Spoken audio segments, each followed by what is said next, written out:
Eka, 14 tahun, seorang siswa salah satu SMK di Palembang, jenazahnya terbujur di ruang jenazah Rumah Sakit Bari Palembang. Korban ditusuk temannya saat berada di halaman sekolah. Ditemukan sejumlah luka tusuk benda tajam di tubuh korban. Korban pertama ditemukan siswa lain di lingkungan sekolah dengan kondisi memprihatinkan. Salah satu guru yang melihat korban langsung membawa ke Rumah Sakit Bari Palembang. Korban meninggal dunia saat perjalanan ke rumah sakit. Jenazah korban kemudian dibawa keluarganya setelah diperiksa di kamar jenazah. Korban biasanya banyak ulah, Bu. Hah?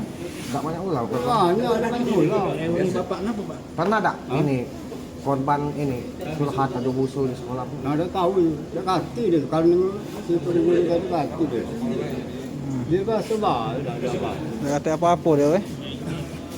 Dia pagi jam berapa pergi sekolah? Jam 12 lah dia. Jam 12. Iya. Naik motor dia apa jalan? Jalan kaki, udah ke situ lah rumahnya. Polisi sudah melakukan olah tempat kejadian perkara dan sudah mengetahui dugaan pelaku yang menyebabkan korban tewas. Yudi Kiswanto, Kompas TV, Palembang, Sumatera Selatan.